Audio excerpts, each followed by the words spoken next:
Yo, what is up, Butterbean and Butterfree and Shutter Speed and Clutter Fiends? I don't know, man. In this video, I'm going to teach you how to combine, speaking of clutter, the Junkion Trashmaster with Rodimus Prime from the Kingdom series. I think they go really, really well together. The colors, perfect fit, and the collapsible leg gimmick allows us to equip Trashmaster's legs on there, and I think he came out really nice.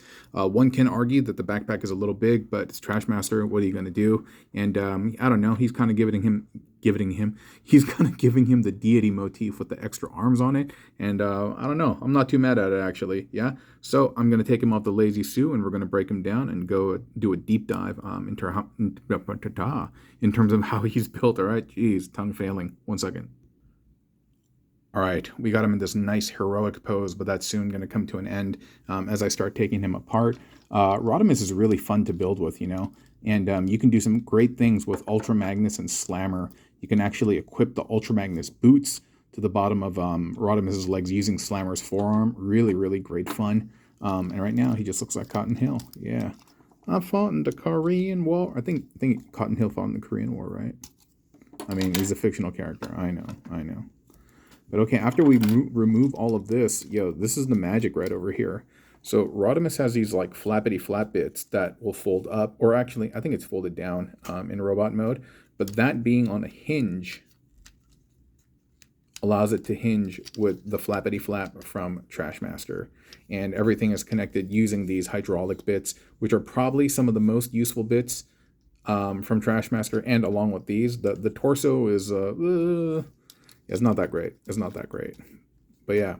And also another thing that I've done is I've untabbed Rodimus's chest because it's just a little too narrow for me, and even though it's not hooked in place, I do like the broader chest. I think that looks nicer, and he's really blurry. So I'm just gonna pop them off. Okay. So this is what Rodimus is gonna look like, other than the chest slightly being expanded, the legs being collapsed. I mean, that's really about it. You're just kind of turning him into this like nugget mode, and not too much going on over there. Okay, so moving to the side. This really is where the magic all happens. This is also an accessory.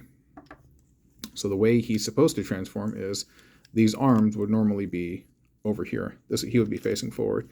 And hold up for a second. You don't got a head, dude. The heck? All right. Now I got to find a head. Okay. I don't know where that could be. But anyway, his arm would normally be facing forward, but we're turning it around because we're going to be connecting him from this side. Yeah.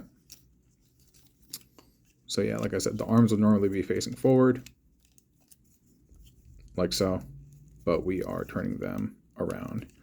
Everything else, and at least in the configuration I have I have the screw holes, or sorry, the 5mm hex ports facing up like this, and later on this is going to attach here. I mean, you could use it as a hand accessory. You could do whatever you want, but again, this doesn't really serve a purpose. It's really all about this. It's really all about this. And so this is also not really serving a purpose. This is the front of the car, and it normally just hangs down over there. And these are the thighs. They would be forward. So we're just kind of keeping them swept like this. It's really all about this, right? So first you attach one set into the Trashmaster doors, and then you're going to get those, and then you're going to hook them up to the Rodimus doors. And you're going to do that on both sides. And also make sure you get the proper clearance, so you may have to move the legs out of the way. Because you can fasten everything. Fasten them down later on. But come on, bud. Come on, bud. There we go. Yeah, and then so everything's like in there, and you can get this too if you configure it right. You can get this to sit over the top. Dude, why is this like all of a sudden like not working on me? Okay, there we go. Yeah. So just mess with the hinge configuration. And I like the fact that the lip is kind of sitting over the visor. Dude, he's all coming apart, dude. It's looking horrible, dude. 1 second.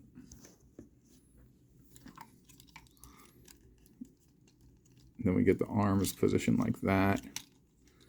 Yeah, I guess I could keep the chest fastened in. I don't like it kind of flopping all about, but I don't know, man. It's too narrow for me, dude. It's too narrow for me. It has to be like this at least. And then from here, we're just plugging in the feet to the back of the heels.